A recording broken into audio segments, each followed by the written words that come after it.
Bonjour à tous. Alors on entend souvent plus on mange gras et plus on est gras. Donc plus moi je vais faire un apport en graisse, en huile dans mon alimentation et plus je serai grosse. Voilà. Le but est de savoir ici est-ce que c'est vrai ou est-ce que c'est faux. Comment on peut faire pour perdre du poids donc ça veut dire que je vais pouvoir perdre une grande quantité de masse graisseuse parce que je vais arrêter de manger du gras. Est-ce que c'est vrai? Est-ce que c'est faux? Ben, c'est totalement faux. Voilà, il y a beaucoup trop d'exemples autour de soi pour se rendre compte que ça, c'est complètement n'importe quoi. Par contre, ce qui est vrai aussi, c'est qu'on nous a habitués à acheter des graisses, des huiles qui sont totalement impropres à la consommation humaine. Et c'est vraiment jusqu'à ce point-là. C'est-à-dire que des huiles comme l'huile de tournesol est complètement, mais horrible, horrible pour votre métabolisme. Et à ce moment-là, deux camps se créent. Les personnes qui disent ah mais oui, il faut bien mourir de quelque chose, et les autres qui vont vouloir trouver des alternatives. C'est-à-dire quel genre de graisse, quel type d'huile je peux consommer avec sérénité. Comment je peux faire pour manger sainement et gras. Il y a tout un tas de termes sur les produits qu'on achète dans les supermarchés qui nous prouvent bien en fait qu'il y a plusieurs manières de cuisiner ou de proposer ces produits-là. Quand vous voyez écrit huile pression à froid, et curieusement elle est un petit peu plus chère, vous pouvez vous poser la question. Vous dire mais comment ça se fait? Ça veut dire qu'il y a d'autres huiles faites autrement. Il n'est plus temps là de se voiler la face, vraiment pas. Quand on va au supermarché et qu'on va à ce rayon-là, des huiles et qu'on va aussi au rayon des beurres et des crèmes fraîches, etc., il faut bien comprendre que tous les produits ne se valent pas. Alors, ça va plus vite de comprendre la technique de base de reconnaissance plutôt que de se demander toujours ah ça c'est bon, ça c'est pas bon, ça c'est bon, ça c'est pas bon. Je vous conseille vivement d'adopter l'huile de coco vierge, par exemple.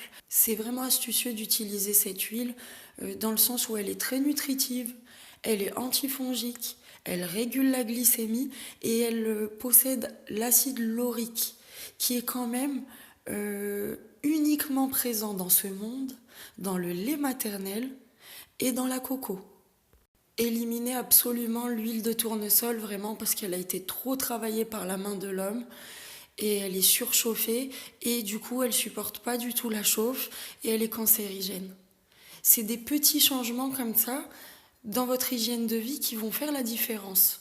Ce n'est pas de vous mettre tout d'un coup dans un régime qui n'a ni queue ni tête, qui va faire que vous allez être en meilleure santé, mais pas du tout. Ensuite, une fois qu'on connaît cette astuce, donc comment reconnaître les bonnes graisses, les mauvaises graisses, donc mauvaises parce qu'elles ont été trop transformées par l'homme. Voilà. Donc ensuite, c'est une question de parfum. Certaines huiles auront un parfum plus prononcé et d'autres un peu plus léger. Donc on les adaptera soit pour les desserts ou soit pour les plats. Et ça deviendra après uniquement une question de goût. Pour ma part, j'ai les incontournables. J'ai mes incontournables et ça fonctionne très bien comme ça. J'utilise l'huile de coco, l'huile de sésame, l'huile de noix, le beurre d'oléagineux, du beurre d'amande, du beurre de sésame, de la purée crue en fait. Et vous en avez dans les biocoupes, vous en avez dans les magasins bio. Et une fois qu'on a compris en fait la technique, tout va beaucoup mieux. On n'a pas besoin de gourou, on n'a pas besoin de personne qui va nous dire comment manger. Plusieurs études ont prouvé qu'on devenait gros, gras, en mangeant sucré et non gras. Voilà, quelqu'un qui va manger par exemple des avocats, c'est quelque chose de gras, du poisson, du saumon, qui va manger des purées, comme on a dit tout à l'heure, d'oléagineux, des huiles d'olive, de noix, de pépins de raisin, l'huile de coco. Mais cette personne-là, elle ne va pas être grosse, hein. Pas du tout.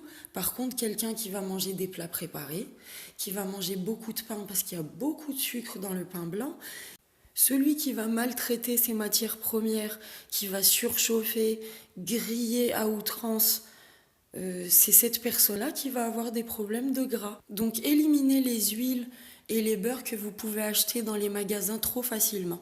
Ça, c'est un bon repère. Enlevez cette huile de tournesol et commencez avec l'huile de coco. Ses vertus sont magnifiques. Et quand vous allez adopter petit à petit ces pâtes-là dont on parlait tout à l'heure, de sésame, d'amande, de noix de cajou, vous allez faire des sauces fabuleuses. Et vous allez oublier cette idée qui passe à la télé, manger sain c'est égal à c'est fade, c'est dégueu, etc. La chose la plus difficile à faire, c'est vraiment de choisir, d'aller se renseigner, de comprendre vraiment qu'il y a certains produits qui ne sont pas vendus pour notre santé. Ils sont vendus pour une question de business et de manufacture. C'est plus facile, c'est un meilleur rendement pour eux de faire comme ça. On m'a déjà dit, mais n'importe quoi, comment on peut choisir la maladie à la santé? Mais non, pas du tout, tout le monde veut être en bonne santé. C'est pas vrai, voilà, c'est pas vrai du tout. Parce qu'effectivement, il y a des raisons pour lesquelles on choisit la maladie à la santé. Parce que quand on explique que certains produits ne sont pas reconnus par le corps et qu'on continue à les manger, c'est une question de choix, tout simplement. Expérimentez et vous verrez.